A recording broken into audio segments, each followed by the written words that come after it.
We're all well acquainted with Spectro. It's literally the very first attribute in the game that we are acquainted with. From the very start of the game, the only attribute to never let us down has been Spectro.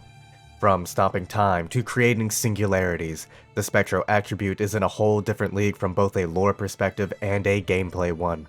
So let's go ahead and dive into why Spectro is the best attribute in the game.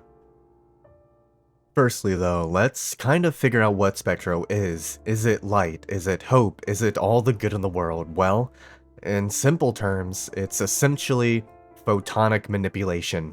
That's right, Spectro has real-world physics behind it. From Jinhsi's lightning attacks to Shorekeeper's singularities, they are all theoretically possible, though a reminder it is theoretical and not actual.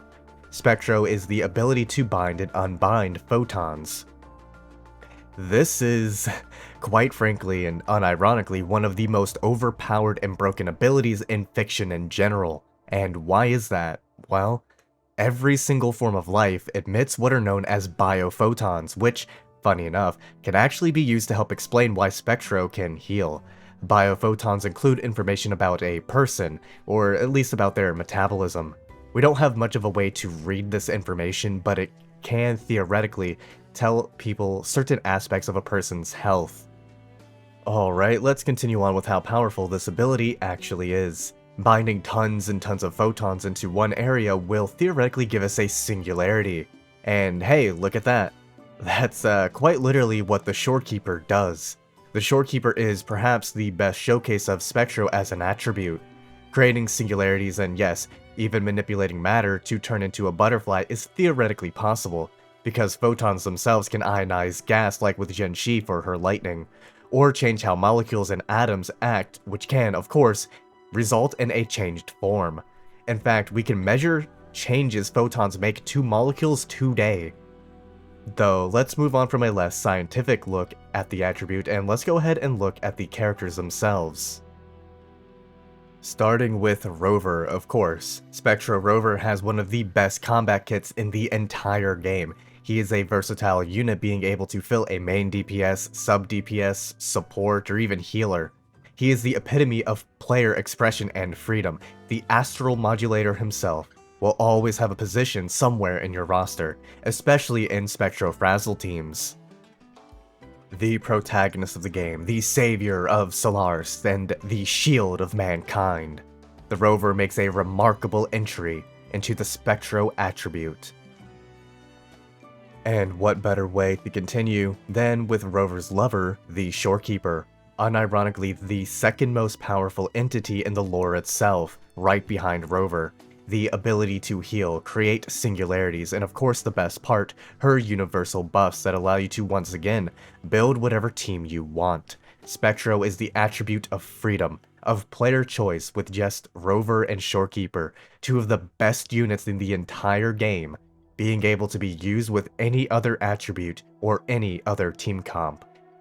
The Shorekeeper even provides buff to the Rover of 10% DR, able to create stars, out-regenerate a black hole, and one who feels all of the suffering of the world yet who still chooses to do good. The Shorekeeper is more human than many in the world itself. The bravest of all because she was unafraid of herself and of others. Just as she has said, bravery is not a trait of gods, but of humanity. And she most certainly has humanity within her. And up next, we've got Verina. Once again, she can be slotted into any team comp, dealing coordinated attacks, healing, and providing some decent buffs for the team.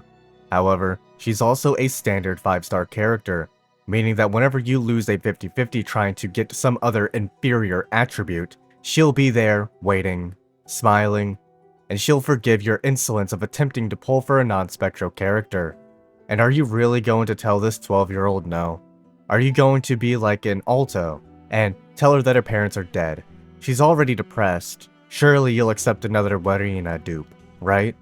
At the very least, be grateful it's not a Lingyang. And that automatically makes Glacio, of course, the worst attribute in the game, just by the virtue of having Lingyang. Or should I say, sin of having Lingyang. And up next we have Phoebe Chibi.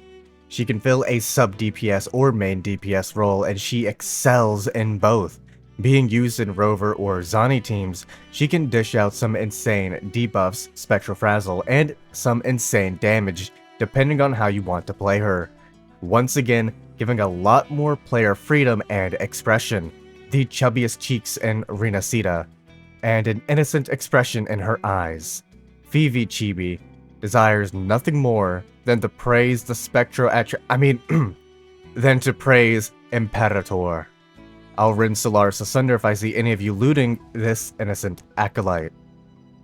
And of course, following Phoebe, we have the GOAT herself, Zani. And Zani is, of course, a main DPS, but more importantly, she also exemplifies freedom because of her two best-in-slot teammates, that being Rover and Phoebe, but also, Chiokona works exceptionally well with her. But if for whatever reason you lack, well, all of them, you can always just slot her in with Shorekeeper because surely you have a Shorekeeper, right? And then up next we have Jinhsi, the Magistrate of Zhenzhou herself, who uses Holy Lightning to purge the impure. She'll sacrifice 1,000,000 Fraxidus lives before she learns what a Spectro Frazzle is, and send Donjin to cleanse all other inferior attributes. She excels at dealing massive amounts of puke damage, basically having two ultimates and in lore, having the ability to manipulate time in a limited capacity. We have a contender for the third most powerful resonator in Solaris 3, right behind Rover and Shorekeeper, but tied with Cartethia. Though of course, being Spectro, this automatically makes her superior to Cartethia. And now moving on to the 4-star Spectro category. Oh, wait, there are no 4-star Spectro characters. They are all elite damage dealing and account saving characters. You cannot go wrong with owning any of them. And they are all fairly free to play friendly. Not only that, if you like doing dot damage or debuffs to enemies, then the Spectro Attribute is one of the only attributes that truly allows you to do this, but also allows you to do so completely free with the Rover themselves. Offering a variety of unique playstyles with powerful characters, you will always get your Astrite worth from this attribute. Spectro is the attribute of photons, of light itself. Without a Spectro character on your account, you might as well be flailing in the dark. Which is exactly why Kuro made Spectro Rover the first attribute we ever obtain in the game, so that we can always follow the light of hope. The Spectro Attribute is just objectively the superior attribute.